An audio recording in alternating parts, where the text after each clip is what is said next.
আচ্ছা, এরপর আমরা যে বিষয়ে ভিডিও বানাতে চলেছি আমি, সেটা হলো কোষ বিভাজনেরই একটা পর্যায়। আমরা জানি কোষ বিভাজন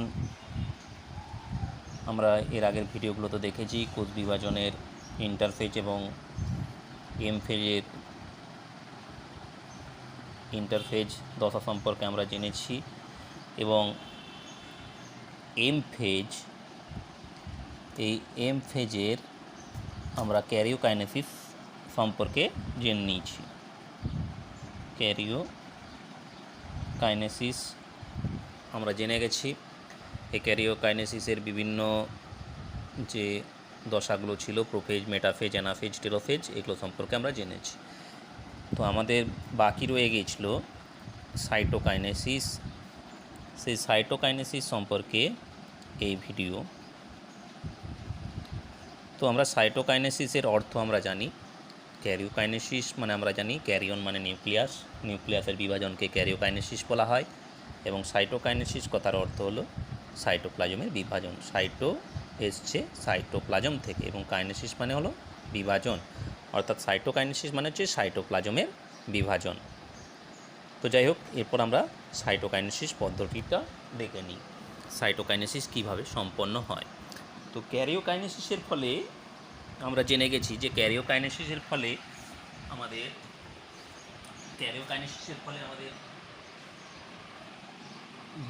দুটো অপত্য নিউক্লিয়াস সৃষ্টি হয়েছে। এখন এই অপত্য নিউক্লিয়াস সৃষ্টি হলেও কোষটা কিন্তু পৃথক হয়নি, অর্থাৎ সাইটোপ্লাজম তাদের পৃথক হয়নি। তো সাইটোকাইনেসিস হলো সেই সাইটোপ্লাজমেরই বিভাজন। এর ফলে কোষটি সম্পূর্ণরূপে দুটি অপত্য কোষের সৃষ্টি করে। তো দেখে নেওয়া যাক সেই পদ্ধতি, সাইটোকাইনেসিস। তো এরপর আমাদের টপিক হলো সাইটোকাইনেসিস।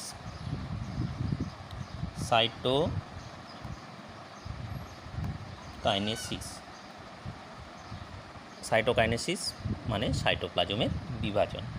তো এই সাইটোকাইনেসিস শুরু হয়ে যায় যখন ক্যারিওকাইনেসিসের অ্যানাফেজ দশা, মানে তৃতীয় দশা নিউক্লিয়াস বিভাজনের, সেই দশার সঙ্গে সঙ্গেই সাইটোকাইনেসিস সাইমালটেনিয়াসলি, মানে তার সাথে সাথেই অ্যানাফেজ দশা চলার সাথে সাথেই শুরু হয়ে যায় এবং টেলোফেজ সমাপ্ত হবে, সাইটোকাইনেসিস সমাপ্ত হয়ে যায় মোটামুটিভাবে। তো যাই হোক, সাইটোকাইনেসিস হলো সাইটোপ্লাজমের বিভাজন।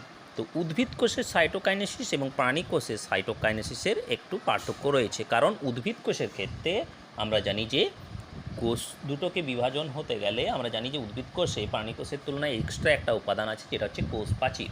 এই কোষ প্রাচীর থাকায় তাদের পদ্ধতিগত একটু আলাদা। উদ্ভিদ কোষ এবং প্রাণী কোষের সাইটোকাইনেসিসের একটু পদ্ধতিগত আলাদা রয়েছে। তো যাই হোক, তো প্রাণী কোষের যে সাইটোকাইনেসিস তাকে ক্লিভেজ বা ফারোয়িং বলা হয়। ক্লিভেজ বা ফারোয়িং। আর প্রাণী কোষে ক্লিভেজ বা ফারোয়িং, প্রাণী কোষের পদ্ধতিকে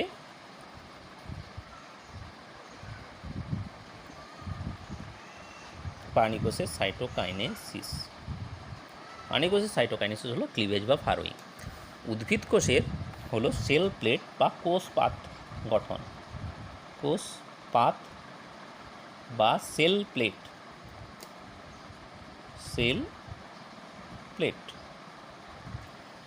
উদ্ভিদ কোষের সাইটোকাইনেসিস, সেল প্লেট বা কোষপাত গঠন।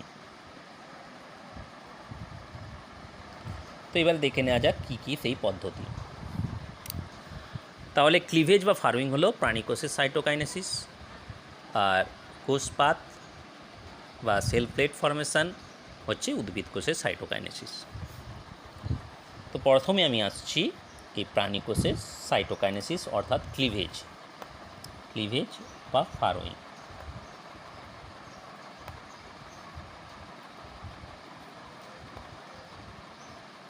তাহলে ক্লিভেজ বা ফারোয়িং কি না, প্রাণী কোষের সাইটোকাইনেসিসকে ক্লিভেজ বা ফারোয়িং বলা হয়। তো দেখে নেওয়া যাক পদ্ধতি কি। তো এটা একটা প্রাণী কোষ, দুটো অপত্য নিউক্লিয়াস রয়েছে, টেলোফেজের পর যাই হোক এখানে আমরা সেন্ট্রোজোম রয়েছে দুটো নিউক্লিয়াসকে ঘিরে, নিউক্লিওলাস, ক্রোমাটিন জালিকা সবই রয়েছে। তো এখানে আমরা জানি বেমতন্তু গঠিত হয়েছিল। তো বেমতন্তুর যে অবশিষ্টাংশ, সেই অবশিষ্টাংশটাকে আমরা জানি স্টেম বডি গঠন করে। ঠিক মাঝখানে সেই নিরক্ষীয় অঞ্চলে স্টেম বডি গঠিত হয়। ঠিক এই মাঝের জায়গাতেই কোষ পর্দায় ঠিক মাঝের জায়গাতে দুটো ভাঁজের সৃষ্টি হয়। কোষ পর্দা ইনভ্যাজিনেশন বা ভাঁজ সৃষ্টি করে এবং এই ভাঁজ সৃষ্টিতে সাহায্য করে অ্যাক্টিন এবং মায়োসিন নামক দু ধরনের প্রোটিন। অ্যাক্টিন এবং মায়োসিন প্রোটিন এই ভাঁজ সৃষ্টিতে সাহায্য করে। এরা এরকম দুটো ভাঁজের সৃষ্টি করে। যাই হোক, অ্যাক্টিন এবং মায়োসিন প্রোটিনের সমন্বয়ে এখানে একটা রিং মতো স্ট্রাকচার সৃষ্টি হয় ঠিক মাঝখানটাতে, যেটাকে কন্ট্রাকটাইল রিং বলে। এটাকে কি বলা হয়? কন্ট্রাকটাইল রিং।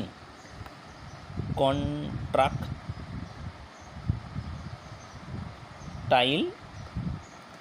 রিং গঠন করে। এইখানে একটা রিং গঠিত হয়, কন্ট্রাকটাইল রিং। অ্যাক্টিন এবং মায়োসিন প্রোটিনের সমন্বয়ে একটা রিং গঠিত হয়। রিংটা ক্রমশ সংকুচিত হতে শুরু করে। এর ফলে কি হচ্ছে না, এই খাঁজগুলো গভীর থেকে গভীরতর হয়। তাহলে এই রিং, কন্ট্রাকটাইল রিং কী দিয়ে গঠিত হয়? অ্যাক্টিন এবং মায়োসিন প্রোটিনের সাহায্যে। তো যাই হোক, এই সমস্ত ব্যাপার কিছু না উল্লেখ করলেও চলবে, তবু এটা পদ্ধতিটা আমাদের জেনে রাখা ভালো যে যেখানে স্টেম বডি একদম মিডল পজিশন, কোষের ঠিক মিডল পজিশনে সাইটোপ্লাজমে দুই সাইডে দুটো খাঁজ সৃষ্টি হয় বা ফারস সৃষ্টি হয়। এই ক্লিভেজ বা ফারস সৃষ্টিতে সাহায্য করে অ্যাক্টিন এবং মায়োসিন। ঠিক আছে, অ্যাক্টিন এবং মায়োসিন তারা একটা কন্ট্রাকটাইল রিং তৈরি করে। সেই রিংটা ক্রমশ গভীর থেকে গভীরতর হতে থাকে।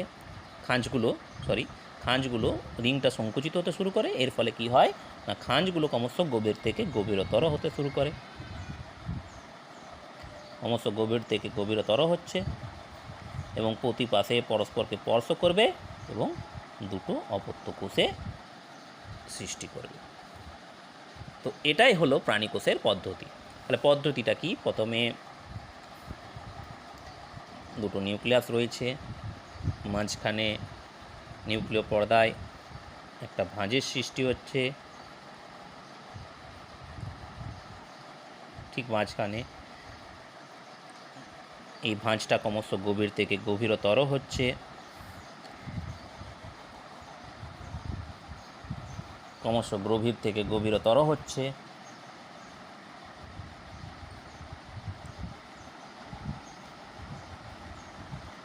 এবং একসময় পরস্পর স্পর্শ করবে এবং দুটো অপত্য কোষে সৃষ্টি করছে। এইভাবে পুরো প্রক্রিয়াটা সম্পন্ন হয়। তো এটা হচ্ছে ক্লিভেজ বা ফারোয়িং পদ্ধতি। এরপর আসছি আমরা উদ্ভিদ কোষে। উদ্ভিদ কোষের যে পদ্ধতি সেটাকে কোষপাত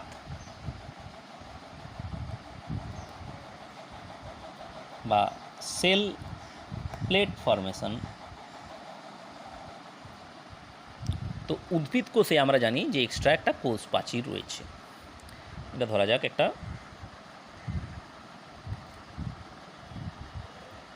উদ্ভিদ কোষ।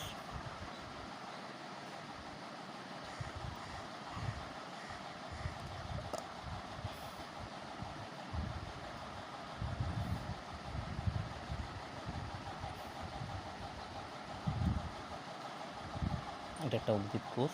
যাই হোক, তো এই উদ্ভিদ কোষে বিভাজন চলছে। এখানে যে উদ্ভিদ কোষের কোষ পর্দা,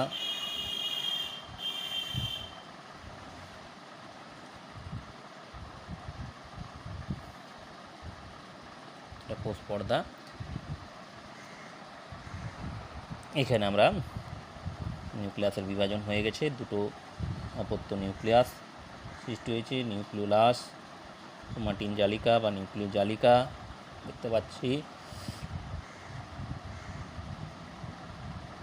এখানে আমাদের স্পিন্ডল ফাইবার,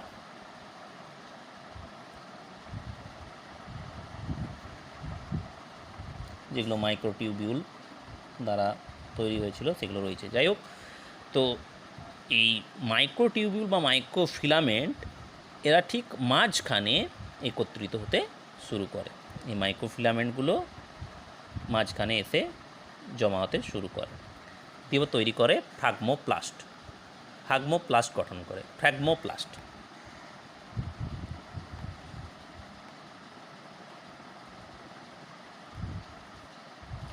এই মাইক্রোফিলামেন্ট বা মাইক্রোফিলামেন্ট এগুলো এই মাঝখানে, কোষের ঠিক মাঝখানে, মিডল পজিশন, একদম ঠিক মাঝখানে এই মাইক্রোফিলামেন্টগুলো জমা হতে শুরু করে এবং তারা ফ্রাগমোপ্লাস্ট গঠন করে। এবং গলগি বস্তু থেকে, আমরা তো জানি যে কোষের মধ্যে গলগি ভেসিকল থাকে, গলগি বস্তু থাকে। তো এই গলগি বস্তুর যে ভেসিকল অংশগুলো, এরকম ক্ষুদ্র ক্ষুদ্র যে অংশগুলো থাকে, যেগুলোকে আমরা গলগি ভেসিকল বলি, সেই গলগি ভেসিকলগুলো তারা থলির মতো, উৎসেচকপূর্ণ থলির মতো বা জৈব পদার্থপূর্ণ থলির মতো, সেই অংশগুলো ঠিক এই ফ্রাগমোপ্লাস্টের কাছে বা ঠিক মাঝখানে এসে জমা হতে শুরু করে। এবং এই এই গলগি ভেসিকলগুলো একটা অপরটার সঙ্গে স্পর্শ করে এবং মিশে যেতে থাকে। এর ফলে কী হয়, একটা কন্টিনিউয়াস, একটা এরকম হলো স্ট্রাকচার, একটা এরকম ফাঁকা স্ট্রাকচার সৃষ্টি করছে নালিকার মতো। তাহলে গলগি ভেসিকল আসছে, প্রথমে ফ্রাগমোপ্লাস্ট সৃষ্টি হয়েছে, মাইক্রোফিলামেন্ট জমা হয়ে ঠিক মাঝখানে, এবং এদের সাহায্যে এবং গাইড মানে এগুলো যে গলগি ভেসিকলগুলো আসছে তারা কোন দিকে আসবে, কোথায় আসবে, এই ফ্রাগমোপ্লাস্ট তা নিয়ন্ত্রণ করে দেয়।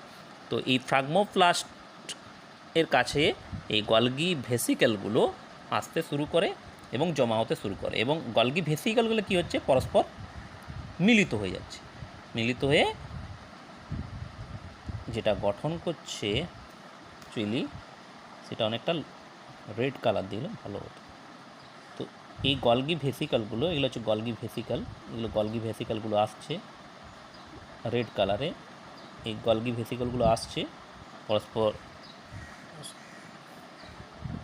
মিলে গিয়ে একটা কন্টিনিউয়াসলি এইরকম স্ট্রাকচার গঠন করছে।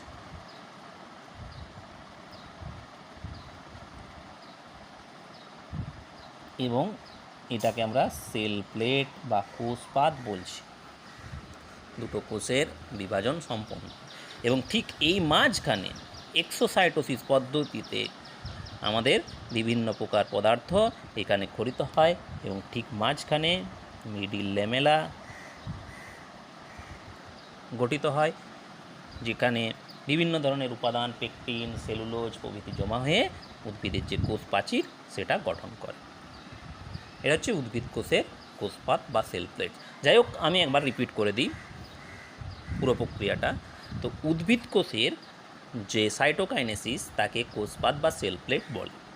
কি হয় না, প্রথমে ঠিক মাঝখানে অপত্য নিউক্লিয়াস দুটির ঠিক মাঝখানে সাইটোপ্লাজমে কি হয় না, মাইক্রোফিলামেন্টগুলো জমা হতে শুরু করে এবং ফ্রাগমোপ্লাস্ট গঠন করে। এবং পরবর্তী ক্ষেত্রে কী হয় না, গলগি বস্তু থেকে উৎপন্ন সৃষ্ট ভেসিকল পদার্থপূর্ণ কী পদার্থ রয়েছে, তাতে কার্বোহাইড্রেট আছে, প্রোটিন আছে, কিছু ফ্যাট রয়েছে। তো সেগুলো এই ফ্রাগমোপ্লাস্টের মধ্যে আসতে শুরু করে। ঠিক আছে, তাহলে মাইক্রোফিলামেন্ট জমা হয়ে গিয়ে ডিপোজিট হয়ে গিয়ে জমা হয়ে ফ্রাগমোপ্লাস্ট গঠন করেছে। সেই ফ্রাগমোপ্লাস্টের কাছে গলগি ভেসিকল আসছে, গলগি ভেসিকলগুলি কন্টিনিউয়াসলি পরস্পর ফিউজ করে কী করলো না, কোষপাত গঠন করলো। এবং এই কোষপাতের মধ্যে অন্যান্য কোষ প্রাচীর উপাদানকারী পদার্থ যেমন সেলুলোজ, পেকটিন এই সমস্ত ডিপোজিট হতে শুরু করে, জমা হতে শুরু করে এবং দুটো কোষ প্রাচীর সৃষ্টি করে। তো এই হচ্ছে উদ্ভিদ কোষের কোষপাত বা সেল প্লেট ফর্মেশন।